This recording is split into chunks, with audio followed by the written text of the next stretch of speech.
ప్రభు నామమునకు స్తోత్రం. ప్రభునందు ప్రియులైన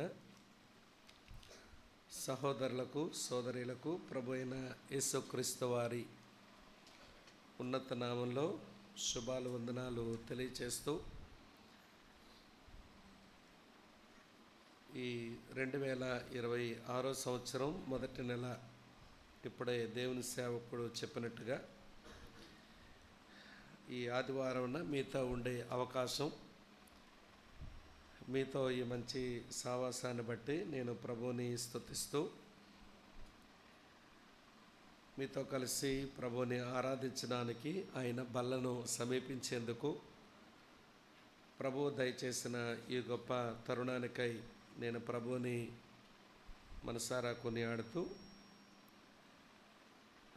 కొద్ది నిమిషాలు కొన్ని అవసరమైన మాటలు మీతో పంచుకొని నేను గుంటూరుకు వెళ్ళవలసి ఉంది, ప్రయాణం చేస్తాను. గతించిన ఒక 3 దినాలుగా కొంత అనారోగ్యం, అది జ్వరం, జలుబు, గొంతు నొప్పి ఇవన్నీ కొంచెం ఇబ్బంది పెడతా ఉన్నాయి. అయినా కానీ పరిచర్యలో దేవుడు బలపరిచి ఆయా స్థలాల్లో నిలువబెట్టి తన వాక్యంతో తన ప్రజలకు పరిచర్య చేసే కృపాభాగ్యాన్ని అనుగ్రహిస్తూ ఉన్నాడు. ఇప్పుడే సహోదరుడు చెప్తున్నప్పుడు సాతానుడు వాని సమయం చాలా కొంచెముగా ఉందని, బహు చురుగ్గా వాడు పనిచేస్తున్న దినాలివి, సేవకులు కూడా వారుకున్న సమయం కూడా చాలా కొంచెమైన ఎరిగి మరికొంచెం చురుగ్గా పనిచేయవలసిన సమయాల్లోనికి చేరుకున్నాము అనేది ముమ్మాటికి నిజం. కనుక పనిచేయగలిగిన సేవకులు, పనిచేయగలిగిన సహోదరులు చాలా చురుకుగా త్వరగా పనిచేయడమే సమంజసం. సంతోషం. ఈ ఉదయకాలపు ఆరాధన సమయంలో ఈ వర్తమానంలో మీ అందరికీ బాగా సుపరిచయమైన వచనం ఒక 2 స్థలాలలో అది చదువుకొని చిన్న ప్రార్థనతో మన ధ్యానాన్ని మనం ఆరంభిస్తాం. సమూయేలు మొదటి గ్రంథం 13వ అధ్యాయం. సమూయేలు మొదటి గ్రంథం 13వ అధ్యాయం 14వ వచనం. యెహోవా తన చిత్తానుసారమైన మనస్సు గల ఒకని కనుగొని ఉన్నాడు. నీకు ఆజ్ఞాపించిన దాన్ని నీవు గైకొనకపోతివి గనుక యెహోవా తన జనుల మీద అతనిని అధిపతినిగా నియమించును. అపోస్తుల కార్యాలు 13వ అధ్యాయం.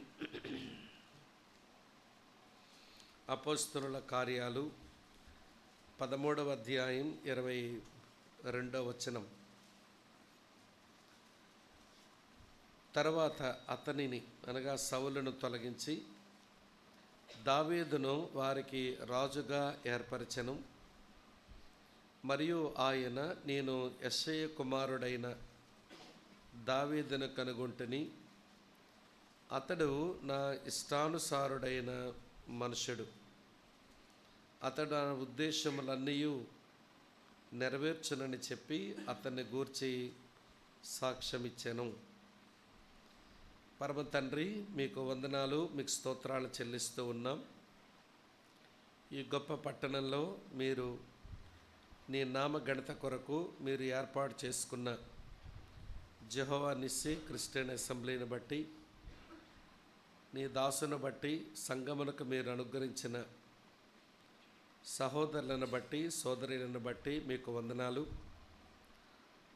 సంఘము దాని స్థితిగతులను మీరు జ్ఞాపకం చేసుకొని అంచెలంచెలుగా దీన్ని అభివృద్ధి చేస్తూ కాపాడుతూ నడిపిస్తున్న మహా గొప్ప దేవుడు, మీ కృపా కార్యాలను మేము చూస్తూ మా హృదయపూర్వకంగా మిమ్మలను స్తుతించి ఆరాధిస్తూ ఉన్నాం.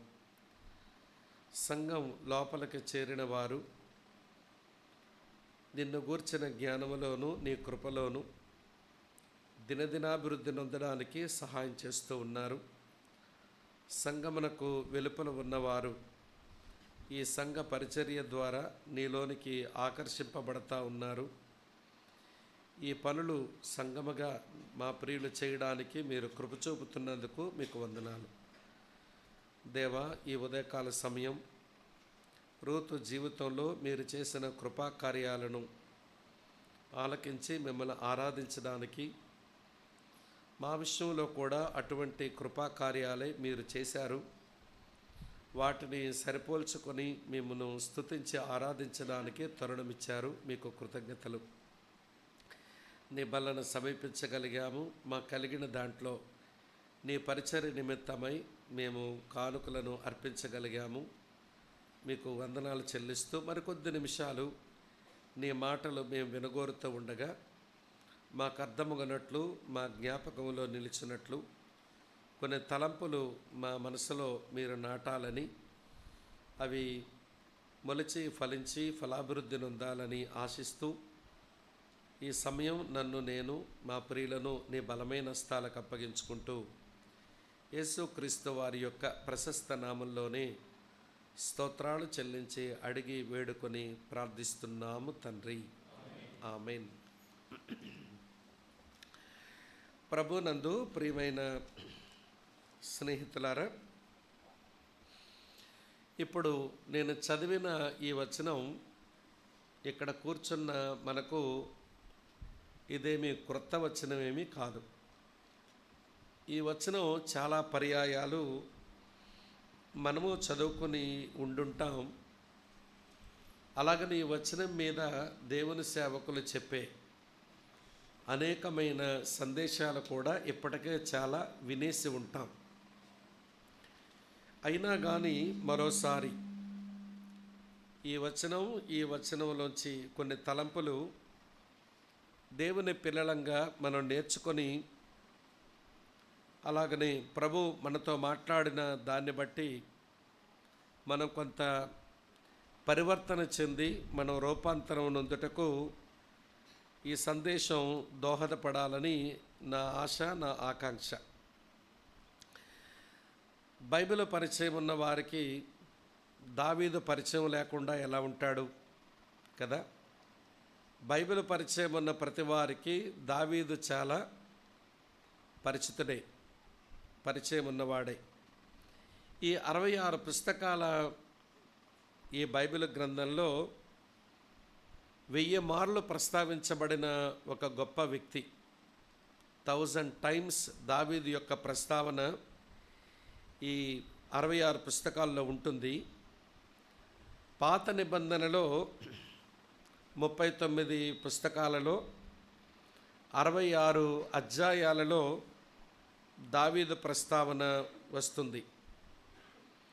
అలాగనే నూతన నిబంధనలో సుమారు 59 వాక్య భాగాలలో దావీదు ప్రస్తావన వస్తుంది. మెట్టుకు ఆయన గూర్చిన విశిష్టత ఏమిటి అంటే, మనందరికీ బాగా ఇష్టమైన పుస్తకం కీర్తనల గ్రంథం. అందులో ఆయన వ్రాసిన కీర్తనలు 73 కీర్తనలు నేరుగా మనకి కనబడుతూ వస్తాయి. అటువంటి విశిష్టతలు కలిగిన ఈ దావీదు యొక్క జీవితంలో కొన్ని దశలు మనకి కనబడుతూ వస్తాయి. అన్ని దశల్లో కూడా ఆయన అంతకంతకు అభివృద్ధి చెందును అనే మాట, అంటే 2 సమూయేలు గ్రంథం 5వ అధ్యాయం 10వ వచనంలో ఉంటుంది కదూ. దావీదు అంతకంతకు వర్ధిల్లెను, సైన్యములకు అధిపతి యెహోవా అతనికి తోడుగా ఉండెను అని మనం చదువుతాం. అంతకంతకు అభివృద్ధి చెందేటువంటి ఒక క్రమం దావీదు జీవితంలో కనబడుతుంది. ఆయన ఒక్కమారే పెద్దోడు కాలేదు, ఒక రాత్రే రాజుగా ఆయన మారిపోలేదు. సులువుగా మన జ్ఞాపకం ఉండడం కొరకు ఒక్కొక్క దశ ఊరికే జ్ఞాపకం చేస్తాను. దావీదు జీవితంలో మొదటి దశ అది కాపరి దశ, షెపర్డ్ స్టేజ్. నాయన అప్పగించినటువంటి గొర్రెలను అరణ్యంలోనికి తీసుకుని పోయి ప్రియులారా వాటిని మేపుతూ, వాటిని పోషిస్తూ, వాటిని నడిపిస్తూ, వాటిని సంరక్షిస్తూ బహు నమ్మకమైనటువంటి ఒక కాపరిగా తన పనిని చేస్తూ సాగాడు. ఆ కాపరి దశ నుంచి దేవుడు మరో దశను ఆయనకి అనుగ్రహించాడు. అదేంటనంటే సోల్జర్ స్టేజ్, అనగా సైనిక స్థాయి. కాపరి స్థాయి నుంచి ఆయన సైనికుడు కాగలిగాడు. యుద్ధభూమిలోనికి వెళ్ళి సైనికునిగా తాను పనిచేస్తున్న క్రమంలో జీవము గల దేవుని ఆ సైన్యం పక్షంగా బహుబలముగా చాలా శక్తివంతంగా పనిచేస్తూ ఆయన పెట్టుకున్నది ఒకే ఒక పని, అది దేవుని యుద్ధములు చేయుట. దేవుని యుద్ధములు చేయుట. అందుకొరకే దేవుడు తనను ఈ స్థాయిగా తీసుకుని వచ్చాడు అని ఆ ఇశ్రాయేలు దేశమునకు చుట్టుపక్కల ఉన్న శత్రు దేశాలతో ఆయన పోరాటం చేస్తూ దేవుని ప్రజలకు విజయాలను చేకూరుస్తూ వచ్చాడు. అది రెండవ దశ. అక్కడ నుంచి దేవుడు మరో దశకు తీసుకుని వెళ్ళాడు. అది సావరెన్ స్టేజ్, అనగా రాజుగా మారిన దశ. కాపరి కాస్త సైనికుడు కాగా, సైనికుడు కాస్త రాజు అయినాడు. రాజుగా అతను చేసిన పాలన గూర్చి ఒక కీర్తనలో చివరిలో ఇలా రాసి ఉంటుంది. మీ కొరకే చదువుతాను ఆ మాట. 70 కీర్తన గ్రంథం నుంచి చదువుతాను, చూడండి ఈ మంచి మాట. 78వ కీర్తన 71వ వచనం ఇలా ఉంటుంది. పాడి గొర్రెలను వెంబడించుట మాన్పించి తన ప్రజలైన యాకోబును, తన స్వాస్యమైన ఇశ్రాయేలును మేపుటకై ఆయన అతన్ని రప్పించెను. ఈ మాట చూడండి. 72వ, అతడు యథార్థ హృదయుడై వారిని పాలించెను, కార్యములు యందు నేర్పరి అయి వారిని నడిపించెను. యథార్థ హృదయం కలిగిన వాడై ప్రజలను పాలిస్తూ వచ్చాడు. తర్వాత స్కిల్ఫుల్ హ్యాండ్స్, నేర్పరి గల ఆ చేతులతో కార్యాలు చేస్తూ తన ప్రజలను నడిపిస్తూ వచ్చాడు. ఇది సావరెన్ స్టేజ్. ఈ సావరెన్ అనగా రాజుగా మారిన తర్వాత మరో దశ ఆయన తెచ్చుకున్నాడు. ఇది దేవుడు అనుగ్రహించింది కాదు. అది దావీదు జీవితంలో అది ఒక విచారకరమైన ఒక బ్లాక్ స్పాట్. ఆ స్టేజ్ని ఏమంటామంటే సిన్నర్ స్టేజ్, పాపి దశ. ప్రియులారా, 40వ కీర్తన 8వ వచనంలో ఆయన అంటాడు, దేవా నీ చిత్తము నెరవేర్చుట నాకు సంతోషకరం, నీ ధర్మశాస్త్రం ఏమండి నా ఆంతర్యములో ఉంది అని పాడుకున్న ఈ పెద్ద ఆయన తన జీవితంలో కొన్ని పాపములను ఏమండి తెరలేపుకొని ఆ పాపములో కనబడి ఒక పాపి దశగా చేరాడు. కానీ పాప దశలోనికి వెళ్ళిన తర్వాత పాపిగానే మిగిలిపోలేదు, పాపిగానే ఆయన చనిపోలేదు, మరో దశకు వచ్చాడు. ఈ మధ్యలో దేవుడు అతని ఎడల జరిగించిన కృపాకార్యాలు చాలా గొప్పవి. ఆ చివరి దశను ఏమంటామనంటే సింగర్ స్టేజ్, మధుర గాయకుడు. మధుర గానము చేసి ప్రభువుని స్తుతించే మధుర గాయకుడుగా మారిన ఒక మంచి దశను మనం చూస్తాం. సమూయేలు మనం 2వ గ్రంథం 23వ అధ్యాయంలో 1-2 వచనాల్లో ఆ దశను కూడా మనం చూస్తాం. ఇది దేవుని పిల్లలు ఇలాంటి దశలను మనం చూస్తూ ఉంటున్నప్పుడు దేవుని జోక్యంతో, దేవుని ప్రమేయంతో ఒక దశ వెంబడి ఒక దశకు మారడం అది ఎప్పుడూ మనకు ఆశీర్వాదకరమే. కానీ మనము కోరి తెచ్చుకునేటువంటి దశలు అది ఎప్పుడూ ప్రమాదకరమే. కనుక దేవుడు అంతకంతకు ఆశీర్వదించాలి. ఒక దశ నుంచి, ఒక స్టేజ్ నుంచి మరో స్టేజ్కు దేవుడే మనల్ని నడిపిస్తూ ఉంటే చాలా బాగుంటుంది. కనుక ఇలాంటి అనేకమైన ఆత్మ సంబంధమైన పాఠాలు దావీదు జీవితంలోంచి మనం ఇదివరకే నేర్చుకుంటున్నాము. ఇంకా నేర్చుకోవలసినవి ఇంకా చాలా మిగిలే ఉంటాయి. అయితే అటువంటి దావీదును గురించి దేవుడు సమూయేలు ద్వారా పలికిన మాట చదివాను. అలాగనే దేవుని ఆత్మ పౌలు ద్వారా పలికిన మాట కూడా చదివాను. అదే కదా సమూయేలు మొదటి గ్రంథం 13-14లోను, అపోస్తల కార్యములు 13-22లో ఈ 2 వచనాలలో అతడు నా ఇష్టానుసారుడైన మనుషుడు, నా చిత్తానుసారమైన మనసు కలిగిన వాడు. మరో మాటలో చెప్పాలంటే అతడు నా హృదయానుసారుడు అని ప్రభు అంటారు.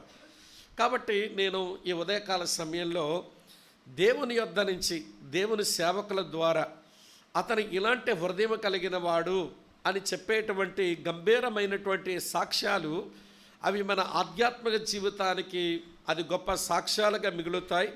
అది మనకు ప్రోత్సాహకరంగా కూడా నిలుస్తాయి. కనుక దావీదు దేవుని హృదయానుసారుడు అన్నప్పుడు నా మట్టుకు నేను ఒక చిన్న అవలోకనం, చిన్న సర్వే నేను కండక్ట్ చేసుకుంటూ ఉంటే, అతని హృదయం ముఖ్యంగా కీర్తనల గ్రంథాన్ని చదువుతున్నప్పుడు ఆయా రకాలుగా కనబడుతూ వస్తుంది. నేను అవన్నీ చదువుతాను, అవన్నీ జ్ఞాపకం చేస్తాను. ఈరోజు యెహోవా నిస్సీలో మందిరములు ఇట్లా కూర్చున్నటువంటి మనం ఇలాంటి హృదయం కలిగిన వారము అని దేవుడే తన సేవకుల ద్వారా మన గురించి ఒక మంచి సాక్ష్యం ఆయన పలకాలి అంటే, ఇలాంటి హృదయం మనలో ఉండినట్టుగా కల్టివేట్ చేసుకోవాలి, పండించుకోవాలి. ఇది ఊరకనే రాదు. దీని కొరకు కొంత సాధన, కొంత అభ్యాసం అది మనకు అవసరమై ఉంటుంది. నేను కీర్తన గ్రంథమై బేస్ చేసుకుని అతను ఎలాంటి హృదయం కలిగిన వాడు అనే విషయాన్ని నేను వరుసగా జ్ఞాపకం చేస్తాను. నాతో కలిసి ఒక 7 సంగతులు, 9 ఉన్నాయి నా దగ్గర, 9 చెప్పలేను. కానీ ఒక 7 రకాలైన హృదయాలతో దావీదు తన దైనందిన జీవితాన్ని ఆయన కొనసాగించాడు. కనుక నేను ఒక 7 సంగతులు మాత్రమే చెప్పే ప్రయత్నం చేస్తాను. నాతో రండి. మొదటి మాట కీర్తనల గ్రంథం నుంచి 13వ కీర్తన 5వ వచనం ఇలా ఉంది: నేనైతే నీ కృపయందు నమ్మిక ఉంచి ఉన్నాను, నీ రక్షణ విషయమై నా హృదయం హర్షించుచున్నది. యెహోవా నాకు మహోపకారములు చేసి ఉన్నాడు, నేను ఆయనను కీర్తించెదను. ఈ ఒక్క చరణంలో 2వ లైన్ చాలా ప్రాముఖ్యమైనది. నీ రక్షణ విషయమై నా హృదయం హర్షించుచున్నది. ఈ మాట నాకేమి నేర్పిస్తుందనంటే, దావీదు యొక్క హృదయం అది జాయ్ఫుల్ హార్ట్, అది హర్షించే లేక సంతోషించే, ఆనందించే హృదయం. దేని బట్టి ఆనందిస్తుంది ఆయన హృదయం? ఆయనకు కిరీటం ఇచ్చినాడనా, లేక ఆయనకు సింహాసనం ఇచ్చాడనా, లేక ఆయనకి సైన్యం ఇచ్చాడనా, లేక సామ్రాజ్యం ఇచ్చాడనా? ఏమిచ్చాడని దావీదు నా హృదయం నిన్ను బట్టి హర్షిస్తుంది అన్నాడనంటే, అవన్నీ సెకండరీ. ఇవన్నీ ఇచ్చింది దేవుడే. కిరీటం ఇచ్చాడు, సింహాసనం ఇచ్చాడు, సైన్యం ఇచ్చాడు, సామ్రాజ్యం ఇచ్చాడు, సంతానం ఇచ్చాడు. ఇవేమీ దేవుడు తక్కువ చేయలేదు. కానీ వీటిని బట్టి కాదంట అతని ఆనందం, నీ రక్షణ బట్టి నా హృదయం హర్షిస్తూ ఉంది. అందుకనే దావీదు హృదయం అది జాయ్ఫుల్ హార్ట్ అన్నాం. కనుక ఇక్కడ కూర్చున్నటువంటి మన గురించి మనం ఆలోచించుకోవలసి వస్తే, ఏమేమో దేవుడు మనకు అనుగ్రహించాడు, వాటిని బట్టి మనం హర్షించడం, ఆనందించడం, సంతోషించడం అది సర్వసాధారణంగా దేవుని పిల్లల జీవితంలో జరిగిపోతున్నది. కానీ దేవుడు అనుగ్రహించిన రక్షణను బట్టి హర్షించడం, దేవుడు అనుగ్రహించిన రక్షణను బట్టి హర్షించడం, ఇది మనకు బాగా రావాలి.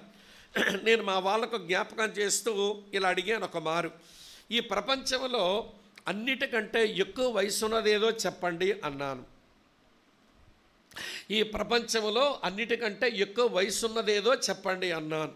మా వాళ్ళు భూమి ఆకాశాలు అనేటోళ్ళు ఉన్నారు, చెప్పినారు. అది కూడా ఏమంటే మరి కొంతమంది ఏమేమో చెప్పారు. కొంతమంది సైంటిస్టులు కూడా ఎక్కువైపోయారుగా, వీళ్ళ అతి జ్ఞానంతో సైంటిస్ట్ భాషలో కూడా కొన్ని చెప్పారు. ఈ ప్రపంచంలో అన్నిటికంటే ఎక్కువ వయసు ఉన్నది ఏది అంటే ఏమో చెప్పారు, సైంటిఫిక్ రీజన్స్. నేను దన్మని ఒక మాట అన్నాను, ఈ ప్రపంచంలో అన్నిటికంటే ఎక్కువ వయసు ఉన్నది ఏంటనంటే నీ కొరకు దేవుడు చేసిన రక్షణ ప్రణాళిక. అవునా కదా చెప్పండి? ఎప్పుడు చేశాడు నీ కొరకైన రక్షణ ప్రణాళిక? నువ్వు పుట్టిన తర్వాతనా? కాదే. పోనీ భూమి ఆకాశాలు వచ్చిన తర్వాతన? కాదే. ఏమండి వింటున్నారా నా మాట? ఎప్పుడు చేసినాడు నీ కొరకు రక్షణ ప్రణాళిక అంటే, ఎఫెసీయులకు రాసిన పత్రిక 1వ అధ్యాయం 4వ వచనం ప్రకారం జగదోత్పత్తికి మునిపే, భూమి ఆకాశములకు పునాదులు వేయబడక మునిపే దేవుడు తన మనసులో నీ కొరకు రక్షణ ప్రణాళిక చేశాడు. ఈ ప్రపంచంలో దేవుని తర్వాత అన్నిటికంటే పెద్ద వయసు ఉన్నదేంటి అని అంటే నీ కొరకు దేవుడు చేసిన రక్షణ ప్రణాళికే. అరే నేను ఎప్పుడో 2025 సంవత్సరంలో బ్రతికిన నేను, లేక 1990లోనో 92లో పుట్టిన నా గురించి దేవుడు రక్షణ ప్రణాళిక భూమికి పునాదులు వేయబడకపోవడమే నా కొరకు చేశాడే అని ఆ రక్షణ ప్రణాళిక విషయమే ఆనందించడం అది మనకి ఎట్లా చేతనం అవుతుంది? అది ఆలోచించడం లేదు మనం.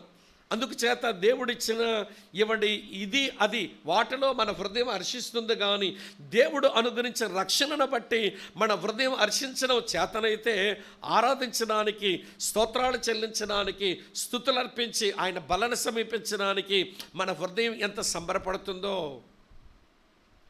నేను కొన్ని మందిరాల్లో చూస్తుంటాను, ఆరాధిస్తారా, స్తుతులు చెల్లిస్తారా, స్తోత్రాలు చెప్తారా అంటే కూడా కొంతమంది నోరు పెగలటం లేదు. కారణం ఏంటంటే వారి రక్షణ ప్రణాళిక విషయమై ఆయన అనుగ్రహించిన రక్షణను బట్టి వారి హృదయంలో ఆనందం మిస్ అయిందన్నమాట. కనుక సోదరి స్నేహితులారా వినండి, ఈ ప్రపంచంలో అన్నిటికంటే దేవుని తర్వాత ఎక్కువ వయసున్నది ఏది అంటే నీ కొరకు దేవుడు చేసిన రక్షణ ప్రణాళిక. దీనికి ప్రకటన గ్రంథం 13వ అధ్యాయం 8వ వచనంతో పోల్చి చదవండి, మీకే తెలుస్తుంది. ప్రకటన గ్రంథం 13:8లో జగదుత్పత్తి మొదలుకొని వధించబడిన గొర్రె పిల్ల, అది ప్రభు అయిన యేసుక్రీస్తు దేవుని మనసులో ఆయన ప్రణాళిక చేయబడ్డాడు. నీ రక్షణ కొరకై వధించబడిన గొర్రె పిల్లగా ఆయన ప్రణాళిక చేయబడ్డాడు. సరే, మన రక్షణ ప్రణాళిక ఎంతో వయసున్నదయ్యింది. దాన్ని బట్టి మనం ఆయన ఇచ్చిన రక్షణ బట్టి హర్షించాలి ఒకటైతే, రెండవ సంగతి ఆ రక్షణ కొరకు తండ్రి అయిన దేవుడు, వింటున్నారా ఈ మాట, నిన్ను ఏర్పరచుకొని, నిన్ను ముందుగా నిర్ణయించుకొని నిన్ను స్వీకరించడానికి ఆల్రెడీ ప్లాన్ చేసి పడేశాడంట. అదే ఎఫెసీ పత్రిక 1వ అధ్యాయం 4-6 వచనాల్లో ఈ 3 విషయాలు కనబడతాయి. ఒకటి ఎలక్షన్, రెండవది ప్రీడెస్టినేషన్, మూడవది యాక్సెప్టెన్స్. ఆయన ముందుగా ఏర్పరచుకున్నాడు. నీవు నేను ఆయన కుమార్తెలం అయ్యేందుకు ఆయన ముందుగా నిర్ణయించుకున్నాడు. తన ముందు నిర్దోషులుగా పరిశుద్ధులుగా నిలబడాలని, మన కుమారులుగా ఉండాలని, ఆయన దత్త చేసుకోవాలని ఆయన స్వీకరించినాడంట మనల్ని.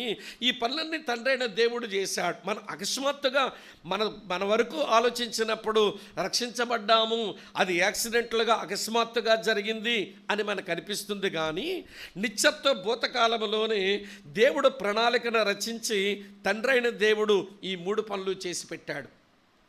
రెండవ సంగతి, ప్రియులారా, చరిత్రలో ప్రభు అయిన యేసుక్రీస్తు వారు ఆ రక్షణ కార్యాన్ని కార్యరూపం తేల్చాడు. ఆ కార్యరూపంలోనికి వచ్చిన ఆ రక్షణ కార్యంలో ఎఫెసీ 1:7లో మనం చదువుతాం కదా. ఏమని చదువుతాం? మనకు ఆయన రక్తం వలన మనకు పాపక్షమాపణ, విమోచన కలుగుచున్నది. చరిత్రలో ఆ రక్షణ కార్యం నిమిత్తమై ఆయన రక్తం కార్చకపోతే మనకు పాపక్షమాపణ లేదు, విమోచన లేదు.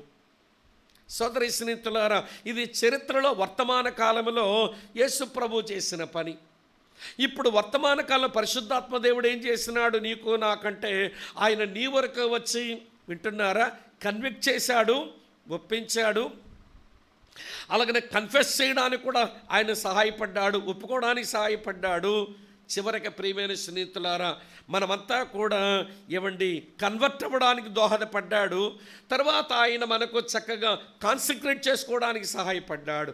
మొత్తానికి ఆ తండ్రి అయిన దేవుడు, కుమారుడైన క్రీస్తు, పరిశుద్ధాత్మ దేవుడు ఇక్కడ కూర్చున్న మనందరి కొరకు రక్షణ ప్రణాళికను రచించడమే కాకుండా ఆ రక్షణ ప్రణాళిక ప్రకారం వారు ముగ్గురు పనిచేస్తూ ఉంటే ఈరోజు రక్షించబడి ఆయన మందిరములో మనం కూర్చున్నాం. నేను అప్పుడప్పుడు ఇలా అడుగుతుంటాను మా వాళ్ళని, మిమ్మల్ని కూడా అడిగి ఉంటాను, మీకు తండ్రి అయిన దేవుడు అంటే ఎక్కువ ప్రేమనా, లేకపోతే కుమారుడైన యేసుక్రీస్తు అంటే ఎక్కువ ప్రేమనా, లేక పరిశుద్ధాత్మ దేవుడు అంటే ఎక్కువ మీకు ఇష్టమా చెప్పండి అని అడిగాను అనుకోండి, దాదాపు అందరూ చెప్పే మాట ఏంటనంటే యేసుప్రభు అంటేనే బాగా ఇష్టం అని చెబుతూ ఉంటారు. ఎందుకంటే ఆయన రక్తం కార్చాడు, ఆ పాపక్షమాపణ, విమోచన సంపాదించాడు అని చెప్పి కొంచెం యేసుప్రభుని బాగా ప్రేమిస్తాం. మంచిదే, నేను కాదనడం లేదు. కానీ తండ్రి చేసిన ప్రణాళిక కుమారుడు దాన్ని ప్రియులారా వర్కౌట్ చేశాడు అంతే. డిజైనర్ ఫాదర్ డెమాన్స్ట్రేట్ చేసిందేమో యేసుప్రభు, కానీ యేసుప్రభును బాగా ప్రేమించి ఆయన మర్చిపోతే ఎట్లా? సరే, మనలో కొంతమంది తండ్రిని ప్రేమిస్తాము, యేసు ప్రభుని బాగా ప్రేమిస్తాము, పాపం పరిశుద్ధాత్మ దేవుడికే ప్రేమించినోడు లేరు.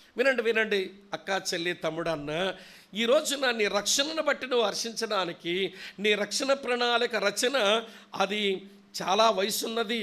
దానితో పాటు వారు ముగ్గురు పని చేయగా నీకు అనుగ్రహించబడిన ఈ రక్షణను బట్టి ధ్యానం చేస్తూ ఉంటుండగా ఏ స్థితిలో ఉన్న నిన్ను ఏ స్థితికి వరకు తీసుకుని వచ్చాడు. ఈరోజు రూతు గురించి ఆరాధన సందేశంలో విన్నాం కదా. ఏ స్థాయిలో ఉన్న రూతును ఏ స్థాయి వరకు దేవుడు తీసుకుని వచ్చి పెట్టాడు. ఈ తలంపులు ఆలోచించినప్పుడు మన రక్షణను బట్టి హర్షించడం మనకు వస్తుంది. మీరు దేని బట్టి ఆనందించలేకపోయినా పర్వాలేదు, కానీ రక్షించబడిన దేవుని పిల్లలు వారి రక్షణను బట్టి వారు దేవునిలో ఆనందించకపోతే మన హృదయం అంత బాగలేదు. దీనికి ఎక్కడో వింటున్నారా, కొవ్వు పట్టిందన్నమాట. లేదనుకుంటే ఆమె అర్థమవుతుంది ఆ విషయం నేను చెప్పే మాట. ఈ హృదయం ఎక్కడో సరిగా పనిచేయని స్థితికి వెళ్ళిపోతుందన్నమాట. ఇది గుర్తించండి. ఒకటి, ఆయన హృదయం జాయ్ఫుల్ హార్ట్. అందుకనే దేవుడు అంటాడు, అతడు నా హృదయానుసారుడు, నా ఇష్టానుసారుడైన మనుషుడు, నా చిత్తమును నెరవేర్చేవాడు, నా ఉద్దేశాలను నెరవేర్చేవాడు అని మంచి సాక్ష్యం పలకగలిగినాడు ఆయన. రెండో మాట చెప్తాను రండి స్నేహితులారా.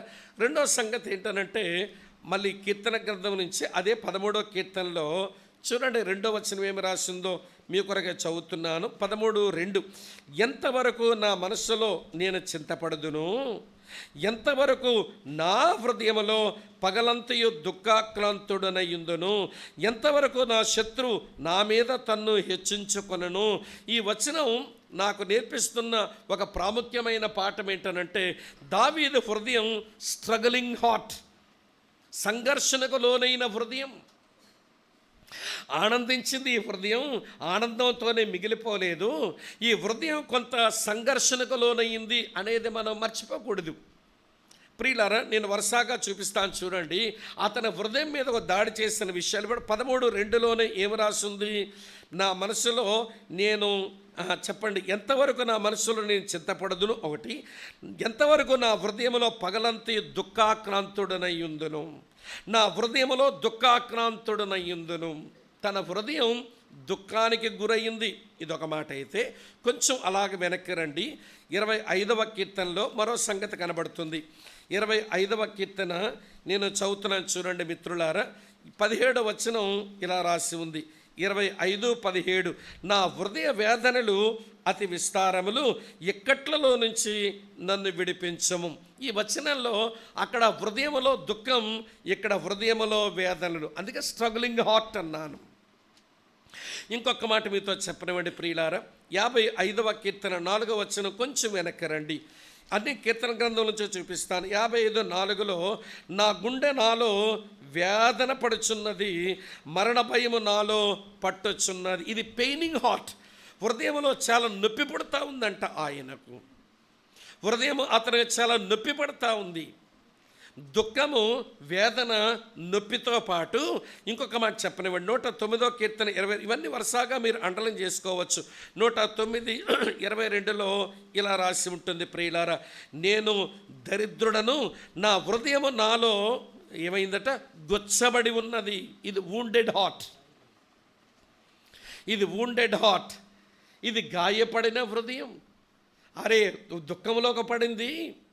అలాగనే స్నేహితులారా, ఆలకిస్తున్నారా, ఇది వేదనలకు గురయ్యింది. తర్వాత ఈ హృదయం నొప్పి పడింది, అలాగని ఈ హృదయం గాయపడింది. ఇక్కడ విషయం మనం నేర్చుకోవాల్సింది ఏంటనంటే, మేము రక్షించబడ్డాము, మాకు ఏ విధమైన దుఃఖము, ఏ విధమైన వేదన, ఏ విధమైన నొప్పి, ఏ విధమైన గాయము మా హృదయానికి కలగదు, మేము చాలా కంఫర్టబుల్గా ఉంటామనుకుంటే మనం చాలా పొరపడినట్టే లెక్క. వినండి, నిజంగా రక్షించబడిన హృదయం అది తప్పక సంఘర్షణలోని ఏ హృదయం అవుతుంది. ఇప్పుడు దావీదు జీవితంలో తలెత్తిన ఈ దుఃఖము, ఈ వేదన, ఈ నొప్పి, ఈ గాయాలు ఇప్పటి ఇక్కడ కూర్చున్న మనందరి జీవితంలో కలుగుతూ ఉంటాయి. నేను కొంతమంది జీవితాలు చూస్తుంటాను, వాళ్ళ దగ్గర నుంచి మాటలు వచ్చేస్తుంటాయి, మాకే ఎందుకు ఇలా సంభవించింది అరే నమ్మకంగా మేము ప్రభువుని వెంబడిస్తున్నాంగా, తర్వాత ప్రభువుని నమ్ముకొని మా జీవితాన్ని మార్చుకున్నాం కదా, అయినా కానీ మాకే ఈ పరిస్థితి ఎందుకు వచ్చింది అని వాళ్ళు వేదనకు గురై చివరికి కృంగిపోయి చివరికి పరిత్యాగం చేయడానికి వెనకాడని పరిస్థితులు మా వైపు చూస్తున్నాం. ఏమరా ఎందుకు మీరు పట్ల వెనకెళ్ళిపోతున్నారు, ఏమైంది, మీ సంఘంలో మీ పరిస్థితి ఏంటి, మీ సేవకుని పరిస్థితి ఏంటి, మీరేంటి ఇట్లా మళ్ళీ వెనకెళ్ళిపోతున్నారు అని అంటే, ఈ మధ్య లాస్ట్ వీక్ ఒక పెద్ద కార్యక్రమం జరుగుతుంటే డోలక వాయిస్తూ ముందు నడుస్తున్నాడు వాడు. అసలు వాడు అనారోగ్య పరిస్థితిలో ఉన్నాడని తల్లిదండ్రులు ప్రభువునందు విశ్వాసంలోకి వచ్చి వాళ్ళిద్దరు తల్లిదండ్రులు బాగున్నారు. చివరికి ప్రియమైన స్నేహితులారా, వాడు డోలక వాయించుకుంటూ తిరుగుతూ ఉంటే వాడు పట్టుకొని అడుగుతుంటే, ప్రభువుని నమ్మాక ఏమొచ్చిందండి మాకు అంటున్నాడు వాడు. కారణం ఏంటంటే ప్రభువుని నమ్మిన తర్వాత అంత కంఫర్టబుల్గా జీవితం ఉంటుందని అనుకున్నాడు. ఈ రోజున ప్రతికూలమైన పరిస్థితులు వచ్చినాయి. ప్రియులరా, ఈ రోజున వాడు విశ్వాస పరిత్యాగం చేసి గర్వాపసికి వెళ్ళిపోయి డోలకు వాయించుకుంటూ ఆ విగ్రహాలు ఎవడి వెనకాల వస్తుంటే తన ముందుండి డోలకు వాయించుకుంటూ నడుచుకుంటున్నాడు. నేను చెప్పగోరే విషయం ఏంటనంటే, మీరు ప్రభువునందు ఆనందించే మన హృదయం కొన్నిసార్లు ప్రభువును బట్టి సంఘర్షణకు లోనయ్యే హృదయం అవుతుంది.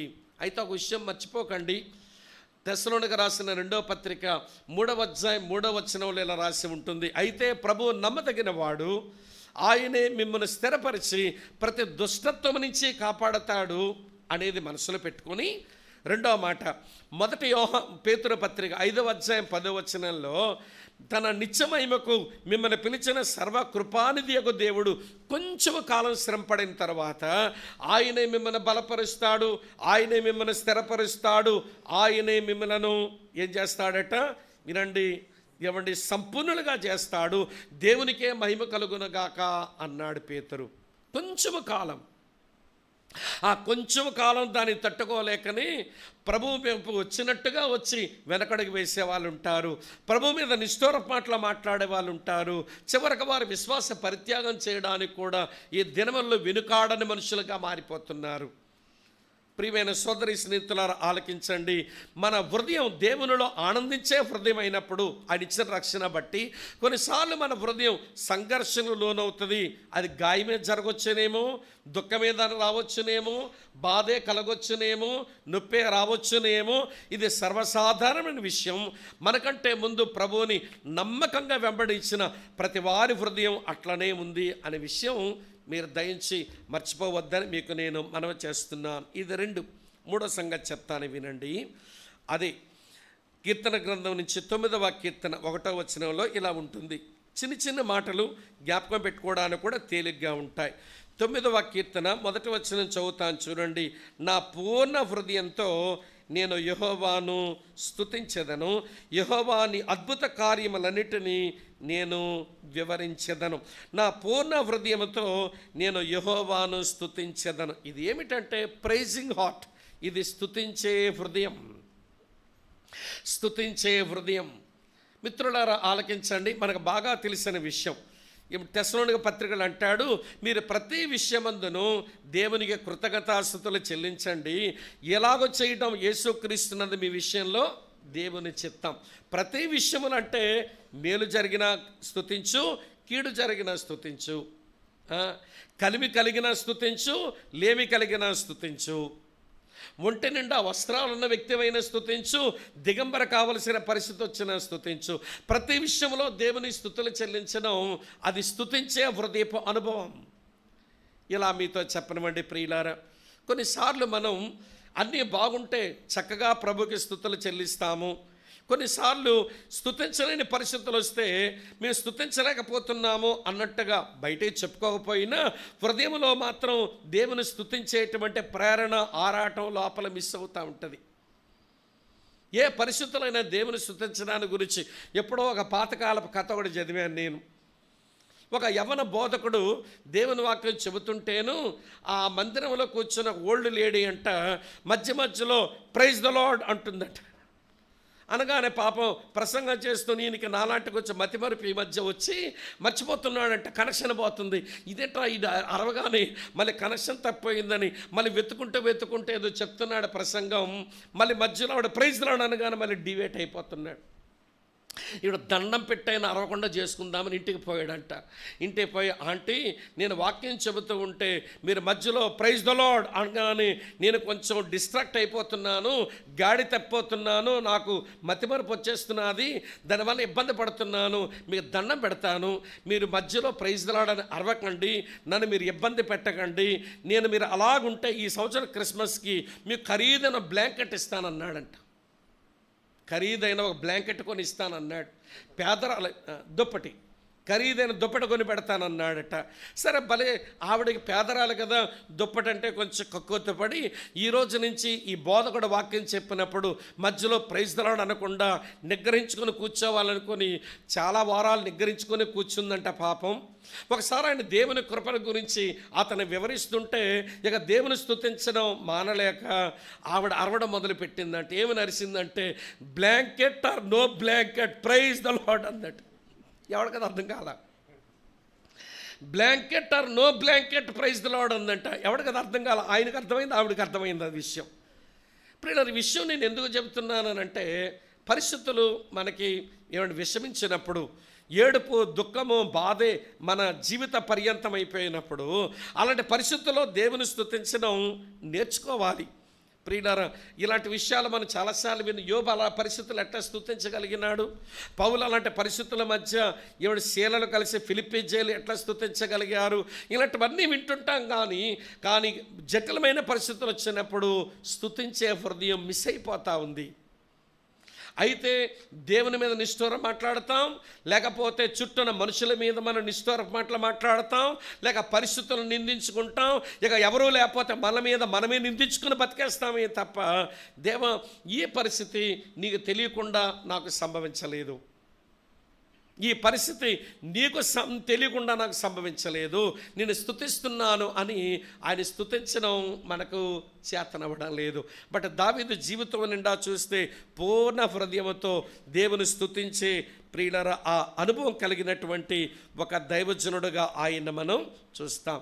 మొదటి మాట ఆయనది సంతోషించే హృదయం, రెండవ మాట సంఘర్షణకు లోనయ్యే హృదయం, మూడవ మాట స్తుతించే హృదయం. నాలుగో మాట చెప్తాను వినండి. నాలుగో మాట ఇలా రాసి ఉంది, చదువుతున్నాను. 131వ కీర్తన మొదటి వచనం, చాలా మంచి బాగుంటుంది ఈ వచనం.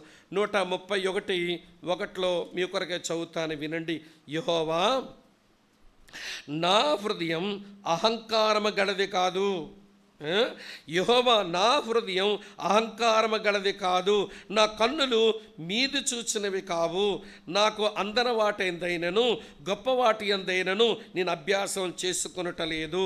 యెహోవా నా హృదయం అహంకారము గలది కాదు అన్నప్పుడు నాకు అర్థమవుతున్న విషయం ఏంటనంటే, ఆయన హృదయం హంబుల్ హార్ట్, అది చాలా దీనత్వము గల హృదయం, దీనత్వము గల హృదయం. నా హృదయం అహంకారము కలిగింది కాదు, నా కన్ను మీది చూచింది కాదు. వింటున్నారా ఈ మాట? నేను కొంతమంది దేవుని పిల్లల జీవితంలో చూస్తాను, ఏమీ లేనప్పుడు వారు కింద చూపులే చూస్తారు. ఏమీ లేనప్పుడు ఎంత దీనంగా కనబడతారో చెప్పలేం. అసలు దించిన తల పైకెత్తరు, మా ముందు దేవదూతల మాదిరి కనబడుతుంటారు, దించిన తల పైకెత్తరు, ఎంతో దీనంగా ఉంటారు. అబ్బో ఎంత మంచి దేవదూతలో అనుకుంటాం. కొంచెం దేవుడు కనికరించి పరిస్థితులను కొంచెం మార్చి వాళ్ళకి కావలసిన సమస్తాన్ని అనుగ్రహిస్తే, వినండి, ఇప్పుడు దించిన తల కాస్త పైకెత్తి మీద చూపులు చూసేవాళ్ళు అవుతారు. నేనంటే ఏమనుకుంటున్నావు అంటాడన్నమాట. అహంకారం వచ్చేస్తుంది.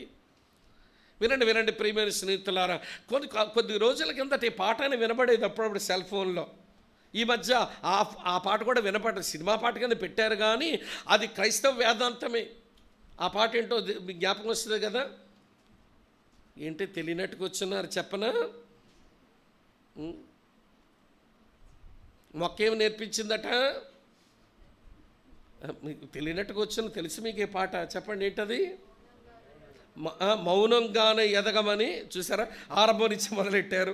మౌనంగా ఎదగమని మొక్కనిగా చెప్తుంది అని అనుకో గురించినటువంటి పాట.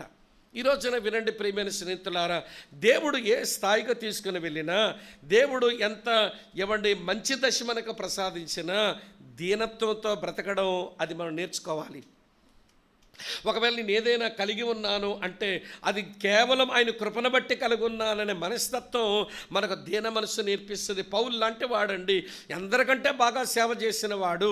1 కొరింథీ పత్రిక 15:10 అంటాడు కదా, నేను అందరికంటే ఎక్కువగా ప్రయాసపడ్డాను. మళ్ళీ ప్రయాసపడదు నేను అనుకుంటే మళ్ళీ నేను అహంకారం గల హృదయం కలిగిన అవుతాను, మీదు చూసిన అవుతాను అనుకున్నాడేమో. అందరికంటే ఎక్కువగా ప్రయాసపడ్డాను కానీ ప్రయాసపడదు నేను కాదు. చెప్పండి, నాకు తోడయ్యున్న దేవుని కృపయే, నాకు తోడయ్యున్న దేవుని కృపయే. అక్కా చెల్లి తమ్ముడన్న వినండి, ఈరోజు నీ హృదయం అది ఎలాంటి హృదయం? దేవుడు నీకు కావలసినవన్నీ అనుగ్రహించి ప్రజల ముందు కొంచెం గర్వంగా, ప్రజల ముందు కొంచెం డాంబికంగా, ప్రజల ముందు కొంచెం డాబుగా కనబడడానికి ఒకవేళ దేవుడు నీకు అన్నీ అనుగ్రహిస్తే నీ హృదయం నిజంగానే అహంకారము లేనిదిగా, దీనత్వం కలిగిన హృదయంగానే మన హృదయం ఉంటుందంటారా? చెప్పండి. మళ్ళీ మనకే తెలుసు దేవుడు అహంకారాన్ని ఎదిరిస్తాడని తెలుసు, దీని కృప చూపుతాడని తెలుసు. దేవుడు ఎవరికి ఫేవర్ అవుతాడు అంటే దీనులకే, దేవుడు ఎవరికి ఎగ్నిస్ట్ అయిపోతాడంటే అహంకారులకే. ఈ విషయం తెలిసి కూడా ఎక్కడో దగ్గర వినండి ప్రియులారా, మనం అహంకారాన్ని వ్యక్తపరిచే మనుషులం అవుతుంటాం. ఇక్కడ మనం సిలువ పడాలి. నేను హెచ్చిపోకుండా నిమిత్తం, నా కళ్ళు మీదు చూడకుండా ఉండి నిమిత్తం, నా హృదయం అహంకారంలోకి వెళ్ళకుండా నిమిత్తం నేను అణిచివేయబడి అనుకువతో బ్రతకడం దేవుడు నాకు నేర్పించాలి, మీకు నేర్పించాలి, మనందరికి నేర్పించాలి. మనం ఏ స్థాయికి, ఈవెన్ స్పిరిచువల్గా కూడా కొంతమంది ఆధ్యాత్మిక గర్విస్తులు ఉంటారండి సంఘాల్లో. కొంచెం బాగా భక్తి చేస్తున్నారనుకోండి, అమ్మో వీళ్ళ గర్వం. కాకపోతే ఈ సహోదరు కూడా ప్రేమించాలిగా, ఈమె కూడా నా చెల్లె కదా, సంఘమందు ఎలాగ బాగు చేద్దునా, ఎలాగ ఆమెకు అవకాశం ఇద్దామని అనుకుని అవకాశాలు వెతుకుతున్నాను తప్ప కోపం వచ్చేస్తుంది. కొంతమంది ఆధ్యాత్మిక గర్వం, నాకంటే ఆవిడేం బాగుంది, నాకంటే ఈయనేం బాగున్నాడు, నేను చాలా ఎదిగిపోయాను అని అవినండి కొన్ని గర్వాలు ఉంటాయండి. మీరు ఏమనుకోకపోతే ఈ అనుకు వదులుకొని కొన్ని గర్వాలు తెచ్చుకొని కొన్ని గర్వాలు ఉంటాయి, చూపిస్తాను మీకు. ఊరికే లిస్ట్ అవుట్ చేసుకోండి. ఇది గర్వాల లిస్టు. బిలీవర్స్లో కనబడుతున్న, అమ్మ వింటున్నారా ఈ మాట, బిలీవర్స్ జీవితంలో కనబడుతున్న ఈ అహంకారాల, వినండి ప్రియులారా, అహంకార హృదయపు సిమ్టమ్స్ ఇలాగ ఉంటాయి. మొదటి విషయం చెప్తాను వినండి. నెంబర్ 1 ఏంటనంటే ప్రైడ్ ఆఫ్ ఎబిలిటీ, సామర్థ్యపు అహంకారం. వీళ్ళు దేవుని పనిలోనూ, దేవుని మందిరంలోనూ, దేవుని సేవలోనూ ఏదో చేయగలిగే సామర్థ్యం ఉంటుంది వాళ్ళకి. వినండి ప్రియుల, సామర్థ్యపు గర్వం. చేయలేని వాళ్ళు చూస్తున్నప్పుడు, సామర్థ్యం లేని వాళ్ళు చూస్తున్నప్పుడు ఈ అహంకారం గల హృదయం రెచ్చిపోతూ ఉంటుంది. సామర్థ్యం గల హృదయం గర్వం, సామర్థ్యపు గర్వం ఉంటుంది కొంతమందిలో. మరొకళ్ళు ఈ గర్వం కూడా కనబడుతుంది. చెప్తాను విని. రెండోది ఏంటనంటే వినండి ప్రియులారా, ప్రైడ్ ఆఫ్ ఫైనాన్స్. కొంచెం చేతి నిండా డబ్బులు ఆడితే చాలు. అమ్మ వింటున్నారా, వాళ్ళ అవసరాలు కావాల్సిన పైసలన్నీ వాళ్ళకు అందుబాటులో ఉంటే వినండి, అది కూడా గర్వమే. ఇది ప్రైడ్ ఆఫ్ ఫైనాన్స్, ఇది ఉంటుంది కొంతమందికి. మూడో గర్వం ఏంటంటే వెర్బల్ ప్రైడ్. అనగా వీళ్ళు చాలా బాగా మాట్లాడగలుగుతారు, వీళ్ళకి మాట్లాడే స్కిల్ ఉంటుంది, మేము మాట్లాడగలుగుతున్నాం చూసారా అని వారు అహంకారాన్ని వ్యక్తపరుస్తారు. ఇదొక గర్వం. మరొక గర్వం ఏంటనంటే క్లాస్ ప్రైడ్. క్లాస్ ప్రైడ్ అంటే స్థాయిని బట్టి వచ్చిన గర్వం. నేను గెజిటెడ్ ఆఫీసర్ని, నా పక్కన నా కార్లు కూర్చుంటారా? ప్రకాష్ అన్న వాళ్ళ మందిరంలో వందనం గారని ఒక ఆయన ఉంటారు, అందుకే నాకు బాగా పరిచయమైన ఆయన మున్సిపాలిటీలో టీపీఓ, టౌన్ ప్లానింగ్ ఆఫీసర్గా పనిచేస్తున్నవాడు. ఒక మారు ఆరాధన బైబిల్ స్టడీ అనుకుంటాను, లేటుగా వచ్చాడు ఆయన. ఎక్కడ కూర్చోడానికి స్థలం లేకపోతేను చివరికి ఆ ముందు కొంచెం ఖాళీ స్థలం ఉంటే అక్కడ కూర్చుందామని అక్కడ వచ్చేస్తుంటే ఆ కుర్చీలో కూర్చున్న ఆయన స్కావెంజర్. ఆయన మున్సిపాలిటీలో పనిచేస్తూ కాలువలు శుభ్రం చేసుకునేటువంటి స్కావెంజర్, పారిశుద్ధ్య కార్మికుడు ఆయన. అక్కడ కూర్చున్నట్ట ఆయన ముందుకు వచ్చి కాళ్ళ దగ్గర కూర్చోబోతుంటే ఆయన లేచే, సార్ మీరు ఇక్కడేంటి నా కుర్చీలో కూర్చుండంటే, లేదు అది నీ కుర్చీయే, నువ్వే కూర్చో, నాకు దేవుడిచ్చిన స్థలం ఏదని ఎక్కడ కూర్చున్నట్టే పెద్ద ఆయన. ఈ రోజున ఏమిటోనండి ఈ గర్వం, అహంకారం గల హృదయం. దావీదు అంటాడు, నేను అహంకారము గల హృదయం కలిగిన వాడిని కాదు, నా కన్ను మీద చూచింది కాదు, నేను ఎచ్చువాటి యందు మనసు పెట్టను. ఇక్కడ కూర్చున్న మనం ఆలోచించాలి. ఇంకొక విషయం చెప్తాను. రెండో సంగతి ఏంటనంటే మరొక మాట చెప్తాను. ఇదేంటో తెలుసండి, ప్రైడ్ ఆఫ్ ఎపీరెన్స్. వారు ఏమండి ప్రదర్శన గర్వం, వీళ్ళు చాలా బాగా కనబడుతున్నారనుకోండి, దాన్ని బట్టే వీళ్ళకి గర్వం ఉంటుంది. వీళ్ళు ముక్కు కాస్త కొంచెం లోపలికి నొక్కుపోయి ఉంటే సరిపోను, తప్పిడి ముక్కు అయి ఉంటే ఏం ఎపీరియన్స్ ప్రైడ్ ఉన్నా వీళ్ళ దగ్గర. కొంచెం ముక్కు బాగుంది, నోరు బాగుంది, వింటున్నారా, వాళ్ళ ముక్కవలకలు బాగున్నాయి, వాళ్ళ బాడీ కొంచెం బాగుంది, వీళ్ళకి మేము బాగా కనబడుతున్నాము అనేటువంటి ఏమంటే ప్రైడ్ ఆఫ్ ఎపీరెన్స్. అది దేవుని పిల్లలకు తగదు కదా. ఈ దేవుని పేరు. ఇంకొక విషయం చెప్తాను. మరొక సంగతి ఏంటనంటే ఏమంటే ఇంటలెక్చువల్ ప్రైడ్, అనగా తెలివితేటలు ఎక్కువ అనే గర్వం. ఇది కూడా చాలా ప్రమాదమే. మిట్టకు దావీదు మనందరితో మాట్లాడుతూ నేర్పిస్తున్న విషయం ఏంటనంటే, నా హృదయం అది అహంకారం కలిగింది కాదు, నా కన్ను మీదు చూచిందే కాదు, నేను హంబుల్ హార్ట్తో నిన్ను సేవిస్తున్నాను. ఇక్కడ కూర్చున్న సహోదరి సహోదరులారా, ఇలాంటి దీనత్వం గల హృదయంతో ప్రభువుని సేవించడం మనకు చేతనగునా అనేది ఒక ప్రశ్న. ఇప్పటికి నేను మీకు 4 చెప్పాను, 5వ చెప్తాను రండి. 57వ కీర్తనలో 7వ వచనం ఇలా రాసి ఉంటుంది. 57, 7వ వచనం. అన్ని కీర్తనలోంచే చూపిస్తున్నాను చూడండి. అతని హృదయమును గూర్చిన ఒక అవలోకనం అంతే, ఇది జస్ట్ ఒక సర్వే. కానీ దీంట్లోంచి కూడా దేవుడు మనతో మాట్లాడుతున్న విషయాల్ని మనం స్వీకరించడం మనకెంతైనా ఆశీర్వాదం. 57వ కీర్తన 7వ వచనం చూడండి. నా హృదయం నిబ్బరముగా ఉన్నది దేవా, నా హృదయం నిబ్బరముగా ఉన్నది, నేను పాడుచూ స్తుతిగానము చేసేదను. స్టేబుల్ హార్ట్, నిబ్బరముగా ఉన్న హృదయం, షేక్ అవ్వదది, స్టేబుల్గా ఉంటుంది. ప్రియమైన మిత్రులారా ఆలకించండి. కొంతమంది హృదయాలు ఎట్లా ఉంటాయి అని అంటే, వినండి, ఆత్మ సంబంధుల మధ్య ఉన్నప్పుడు అంతా ఆత్మ సంబంధుల ద్వారానే ఉంటుంది ఆ హృదయానికి. శరీర సంబంధులు ఎవరైనా తోడైతే వాళ్ళ హృదయం కాస్త శరీర సంబంధమైన తీరులోకి పోతూ ఉంటుంది. అదేంటి బ్రదర్ మీరు ఇక్కడెట్లున్నారేంటి, అక్కడలా ఉన్నారేంటి అని అంటే, ఆడంటాడు అక్కడదక్కడే ఇక్కడదిక్కడే. చంచలత్వం, నిలకడ లేదు, నిబ్బరం లేదు, వినండి, నిలకడగా లేదు. వినండి ప్రియమైన స్నేహితులారా, ఒక విషయం అయితే మనం మర్చిపోకూడదు. ప్రభు మనల్ని నిలకడగా ఉంచేవాడు ఆయనే, స్థిరపరచేవాడు ఆయన విషయం మనం మర్చిపోవద్దు. కానీ ప్రతి పరిస్థితిలో కూడా నిలకడగా నిబ్బరముగా ఏమన్నా మన హృదయాన్ని ఉంచుకోవడం అది మన చేత కావాలి. పరిస్థితులు కదిలించిన, వినండి, ప్రజలు మనల్ని ఊపేసినా, లేకపోతే ప్రతికూలతలు మనల్ని ఏడిపిస్తున్నా, స్టేబుల్ హార్ట్, అలాగనే నిబ్బరంగా నిలిచి ఉన్న హృదయం అది మంచి హృదయం. అందుకనే నేను నిన్ను తొలగించి ఈయన నియమించుకోబోతున్నాను అని 6 సమూయేలుతో చెప్పాడు. దావీదు నియమించుకొని వాడేసుకోవడం మొదలుపెట్టాడు దేవుడు. ఇది మీరు తర్వాత ఆలోచించండి. తర్వాత 6వ సంగతి చెప్తాను. ఇది బాగా మనకు తెలిసిన విషయం. 51వ కీర్తన 17వ వచనంలో 51:17 పైన 10 కూడా చూద్దాం మనం. చూడండి 17 రాసిందో, విరిగిన మనస్సే దేవునికి ఇష్టమైన బలులు, దేవా విరిగి నలిగిన హృదయమును నీవు అలక్ష్యము చెయ్యవు. పైన 10వ వచనం చూడండి, దేవా నా యందు శుద్ధ హృదయము కలుగు చెయ్యము, నా అంతరంగములో స్థిరమైన మనసును నూతనముగా పుట్టించము.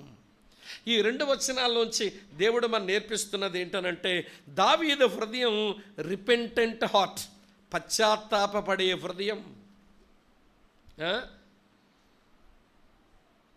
3 పాపాలు తన జీవితంలో దొర్లిపోయినా తన ముందుకు వచ్చిన నాతాను ప్రవక్త ఆ మనుషుడు నీవే అని ఒక వృత్తాంతాన్ని చెప్పి, ఆ మనుషుడు నీవే అన్నప్పుడు ఒక్క మాట సాకు మాట లేదండి. లేకపోతే ఒక ప్రవక్త యొక్క సానుభూతిని గడించడానికి ఈ కారణాన్ని బట్టి ఎట్లా అయిపోయింది, ఆ కారణాన్ని బట్టి ఎట్లా అయిపోయిందని సాకులు చెప్పేటువంటిది ఏమీ లేదండి. ఆ మనుషుడు నీవే అంటే ప్రియులరా హృదయం పగలగొట్టుకొని పశ్చాత్తాపం నొందుతున్నాడు. ఈ రోజున చాలామంది దేవుని పిల్లలకు, ఏంటి తమ్ముడు నీవి బలహీనతలో ఉన్నట్టు కనబడుతుంది, ఏంటి పాప నీ పరిస్థితి ఎట్లా ఉందనంటే, అంకుల్ అట్లా కాదండి ఇలాగండి అని సాకులు చెప్పి మాకు మసిపూసి మరడగా చేసి మా కళ్ళు మూసి మాకు జల కొడుతున్నారు. మీరే మీరంటే మీరు కాదు, జెహోవానీసులు కాదు, విశ్వాసులు సంగతి చెప్తున్నాను.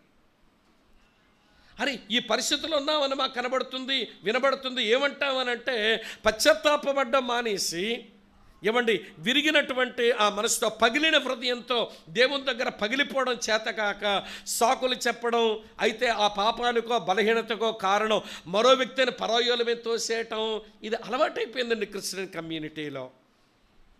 అక్క చెల్లెళ్ళారా, అన్నదమ్ములారా, ఆలకించండి. ప్రభువా, నీకు విరోధంగా నేను పాపం చేసిన ప్రతిసారి, నా తోటి సహోదరులకు, నా సంఘానికి విరోధంగా నేను తప్పు చేసిన ప్రతిసారి, ఆ తప్పు, ఆ పాపం, ఆ పొరపాటు, ఆ దోషం నా ముందుకు వచ్చినప్పుడు అట్లా పెళ్ళుమని పగిలిపోయేటువంటి పశ్చాత్తాపపడే హృదయమే నాకు ఉంచండి నాయన. ఎవరి మీద సాకులు చెప్పి, ఎవరి మీదో నేరారోపణ చేసి, నేను చేయడానికి కారణం ఈ బలహీనత అని చెప్పి నేను సరిపెచ్చుకునేటువంటి ఆ మనస్తత్వం నాకు ఉండనియొద్దు. నాకు పశ్చాత్తాపడే హృదయం కావాలి. నీకు విరోధంగా, నీ సంఘానికి విరోధంగా, తోటి పరిశుద్ధులకు విరోధంగా, నా కుటుంబానికి విరోధంగా నా జీవితంలో దొర్లిన పాపం, అది నా ముందుకు ఒకవేళ వాక్యంను బట్టి వచ్చిందో, లేక సేవకుని బట్టి వచ్చిందో, లేక తోటి పరిశుద్ధులను బట్టి ఆ పాపం నా ముందుకు వచ్చిందో, నేను ఏం మాట్లాడకుండా అట్లా నీ సన్నిధిలో పగిలిపోయే మనస్తత్వమే నాకు దయచేయండి నాయన. ఇలా అడుగుతామా? పశ్చాత్తాపడే హృదయంతోనే బ్రతకాలన్న ఆరాటంతో ఎప్పుడైనా ప్రభువుని అడిగామా? చెప్పండి. ఇది మీరు ఆలోచించాలి. చివరి విషయం చెప్పి ముగింపుకు వచ్చేస్తాను, నా టైం కూడా అయింది కనుక. చివరి విషయం అంటే 27వ కీర్తన 8వ వచనం చూడండి. 27వ కీర్తన 8వ వచనం. ఇక్కడ ఒక హృదయం ఉంది, ఒక మంచి అద్భుతమైన తలంపు. 27:8 చదువుతాను చూడండి. నా సన్నిధి వెతుకుడని నీవు సెలవయ్యగా, నా సన్నిధి వెతుకుడని నీవు సెలవయ్యగా, యెహోవా నీ సన్నిధి నేను వెతికిదనని నా హృదయము నీతో అనెను. కొంచెం 28:7 కూడా చూడండి, పక్కనే 28:7 కూడా చూడండి. యెహోవా నా ఆశ్రయము, నా కేడము, నా హృదయము ఆయన యందు నమ్మిక ఉంచిన గనుక నాకు సహాయము కలిగెను, కావున నా హృదయము ప్రహర్షించుచున్నది. ఈ వచనంలో దావీదు హృదయం అది భక్తిగల హృదయం, అది డివోటెడ్ హార్ట్, చాలా భక్తి కలిగిన హృదయం. దేవుని సన్నిధిని వెతుకుతుందంట. ప్రతికూలమైన పరిస్థితుల్లో దేవుని మీద నమ్మికుంచుకొని సాగుతుందంట ఈ హృదయపు అనుభవం. ఎంత బాగుంది చూడండి. నీ సన్నిధిని నేను వెతకదనని నా హృదయం నీతో అనింది. నా హృదయం యందు నీ యందు నమ్మికుంచుకొని బ్రతుకుతున్నాను, నా హృదయంలో నిన్ను బట్టే నేను ప్రహర్షిస్తున్నాను. ఇది డివోటెడ్ హార్ట్, భక్తి కలిగినటువంటి హృదయం. మిత్రులారా వినండి, వరుసగా జ్ఞాపకం చేస్తాను. ఇక్కడ కూర్చున్నటువంటి మనం ఎలాంటి హృదయంతో ప్రభువుని మనం సేవిస్తున్నాం? మీకు తెలియని విషయమేమి కాదు. మనం ఆఫరింగ్ బాక్స్లో వేసిన ఆఫరింగ్ కంటే ఆయన చాలా ఇష్టపడేది నీ హార్టే కదా. అది మనకు తెలియని విషయం అని చెప్పండి. ఆమె అర్థమవుతున్నదా? మన కానుక పెట్టెలో వేసిన మన కానుక పైసల కంటే ఆయన ఇష్టంగా చూడాలనుకున్నది అది మన హృదయమే కదా. కానీ మన హృదయం విషయంలో జాగ్రత్త లేక, హృదయాన్ని కాపాడుకోవడానికి ఎవడ తగు జాగ్రత్తలు తీసుకోక, ఎలా పడితే అలా మన హృదయాన్ని ఉంచుకొని కొన్నిసార్లు దేవుని పిల్లలుగా మన హృదయ స్థితిని మనం పాడు చేసుకుంటున్నాం. ఇలా చెప్తాను వినండి. ఆయన హృదయం సంతోషించేది, ఆయన హృదయం సంఘర్షణలోనయ్యింది, ఆయన హృదయం స్తుతిస్తూ కనబడింది, ఆయన హృదయం దీనత్వం కలిగి ఉంది, ఆయన హృదయం నిలకడగా ఉంది, ఆయన హృదయం పశ్చాత్తాపడతా ఉంది, ఆయన హృదయం భక్తి కలిగి ఉంది. ఈ 7 kinds ఆఫ్ హార్ట్ యాటిట్యూడ్స్, ఏమండి 7 రకాల హృదయపు లక్షణాలు దావీదు జీవితంలో ఉన్నాయి. ఒక్క 3 మాటలు, పొడి మాటలు చెప్తాను. ఇంత మంచి హృదయం ఎలాగొచ్చిందండి ఈయనకు? మనకెలా వస్తుంది? ఇంత మంచి హృదయం దావీదుకి ఎలాగొచ్చింది? మనకు రాదా? ఎలా వస్తుందనంటే, మళ్ళీ దావీదు జీవితం అంతా మనం గమనిస్తే ఒక 3 ఎక్స్పీరియన్సెస్ చెప్పి పొడి మాటలు చెప్పి నేను ముగిస్తాను. మొట్టమొదటి మాట ఏంటనంటే, ఇంత మంచి హృదయ స్థితిని ఆయన కలిగి ఉండడానికి అతని జీవితంలో ఉన్న మొదటి అనుభవం క్వైట్ టైం, మౌన ధ్యాన సమయం. దేవునితో మౌన ధ్యాన సమయం. 63వ కీర్తనలో అతని క్వైట్ టైం లైఫ్ గురించి ఆయన రాశాడు. చదువుతాను చూడండి. 63వ కీర్తనలో ఉంటుంది, మీ కొరకే చదువుతాను. దేవా నా దేవుడవు నీవే, వేకువనే నిన్ను వెతికెదను. ఇవ్వండి, వేకువనే నిన్ను వెతికెదను, నీ బలమును నీ ప్రభావమును చూడవలనని పరిశుద్ధాలయమందు నేనెంతో ఆశతో నీ తట్టు కనిపెట్టుకొని ఉన్నాను. నీళ్లు లేక ఎండి ఉన్న దేశమందు నా ప్రాణము నీ కొరకు తృష్ణగొనుచున్నది. వేకువనే నిన్ను వెతికెదను. ఉదయం లేవగానే దేవుని వాక్యంతో దేవుని సంధిని వెతికే ఆ మౌన ధ్యాన సమయం. దేవుడు ఆయన అంతే. నెంబర్ 2, రెండవ సంగతి ఏంటనంటే, దావీదు హృదయం ఇంత చక్కని గుణలక్షణాలతో అలా దీవించబడ్డానికి, అభివృద్ధి చెందడానికి రెండవ కారణం ఆయన యొక్క లోన్లీనెస్, ఏకాంతప జీవితం. చాలాసార్లు ఏకాకి అయిపోయినాడు, అందరూ వదిలేశారు. ఇక ఎవరైనా తన ముందున్నారంటే దేవుడు ఆయన అంతే. దాన్ని సాలిట్యూడ్ అని అంటాం, ఏకాంతపు జీవిత అనుభవం. దేవునితో ఉదయాన్నే మౌన ధ్యాన సమయం, దేవునితో ఏకాంత సమయం. మూడో సంగతి ఏంటనంటే, ఈ దావీదు హృదయం ఇంత మంచిగా ఉండడానికి మూడో కారణం ఆయన రియాలిటీలో బ్రతకడానికి ఇష్టపడ్డాడు. ఆలకిస్తున్నారా మీరు? రిహార్సల్ దగ్గర ఆగిపోలేదు, వాస్తవంలో ఉండడానికి ఇష్టపడ్డాడు, రియాలిటీని కోరుకున్నాడు. ఆ కారణం చేతనే వేదిక మీద నాటకాలు వేసేటువంటి జీవితం ఆయన జీవించలేదు. రియాలిటీలో ట్రూత్ఫుల్గా వాస్తవం, ఇది నా జీవితం అన్నట్టుగా దేవుని ముందు, ప్రవక్త ముందు, యాచకుడ ముందు, సైన్యాధిపతి ముందు, తన ప్రజల ముందు తన యొక్క రియాలిటీని వ్యక్తపరుస్తూ బ్రతికాడు. ఈ రోజున ప్రియులారా, అయితే దేవుని పిల్లలైన మనకు మౌన ధ్యాన సమయాలు లోపిస్తున్నాయి, లేదా దేవునితో ఏకాంత సమయాలు లోపిస్తున్నాయి. అలాగనే మన జీవితంలో ఆలకిస్తున్నారా ప్రియులారా? వాస్తవంగా బ్రతకడం కనబడడం లేదు, నటించేస్తున్నారు. ప్రియుల, నటిస్తే కొంతకాలం చెల్లుబాటు అవుతుందేమో కానీ అది భవిష్యత్తులో చాలా ప్రమాదమే కదా. మనకు రియాలిటీలో బ్రతుకుదాం, వాస్తవంగా ఉందాం, నటనా జీవితాన్ని ముగించుకొని రియాలిటీలో బ్రతుకుదాము. దావీదుకి ఎంత మంచి హృదయస్థితి కలిగి ఉన్న అనుభవాలు ఇచ్చిన దేవుడు మనకెందుకు అనుగ్రహించడు? మనకే వస్తాయి ఈ హృదయపు స్థితులు. మన హృదయము ఆనందించగలదు, మన హృదయం సంఘర్షణలో దేవుని కొరకు నిలబడగలదు, మన హృదయం కూడా స్తుతించగలదు, మన హృదయం కూడా దీనత్వం కలిగి ఉండగలదు, మన హృదయం కూడా నిలకడ కలిగి ఉండగలదు, మన హృదయం కూడా పశ్చాత్తాపడగలదు, మన హృదయం కూడా భక్తిని కలిగి ఉండగలదు. సమస్య అంతా ఏంటనంటే, ఈ 3 అనుభవాలకు మనం అంకితం చేసుకోవాలి. అలా అంకితం చేసుకున్నప్పుడు ఉదయకాలపు ధ్యాన సమయం, దేవుడు ఏదైనా మాట్లాడితే ఇంకొకరితో పంచుకోవడం, దేవుడు ఏదైనా మాట్లాడుతూ అర్థం కాకపోతే సేవకులతో పంచుకోవడం, తోటి సావాసులతో ఫెలోషిప్లో ఇలా నేను చదువుకుంటే ఈ విషయం ఇట్లా అర్థమైంది, దేవుడు ఇట్లా మాట్లాడినాడు అని చెప్పుకోవడం. ఇలాంటి మంచి అనుభవాలు దేవుని పిల్లలుగా మనకు లోపిస్తున్నాయి. అలాగని ఏకాంతంగా ఉండడానికి ఇష్టపడక మంది మనుషులం అయిపోయాం, జనాల మధ్యలో బతకడం ఇష్టమైపోతుంది. అప్పుడప్పుడు ప్రభు ఎలాగ ఒంటరిగా వెళ్ళిపోయేవాడు, ఆ ఏకాంతంగా పక్కకు పోయేవాడు, స్లిప్ అయిపోయేవాడు, అట్లా మనుషుల మధ్యలోంచి ఆ కబుర్లు, ఆ ముచ్చట్ల నుంచి పక్కకు వెళ్ళి దేవునితో ఏకాంతం గడుపుతూ దేవుని ఎదుట, మనుషుల ఎదుట రియాలిటీతో బ్రతకడం మొదలు పెడితే ఈ 7 హృదయ స్థితులు ప్రభు మనకును అనుగ్రహిస్తాడు.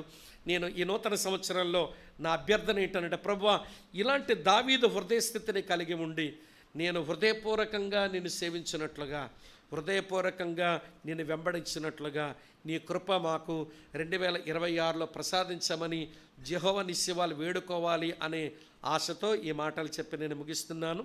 తల వంచండి, కళ్ళు మూసుకునండి, ప్రార్థన చేసుకుంటాం.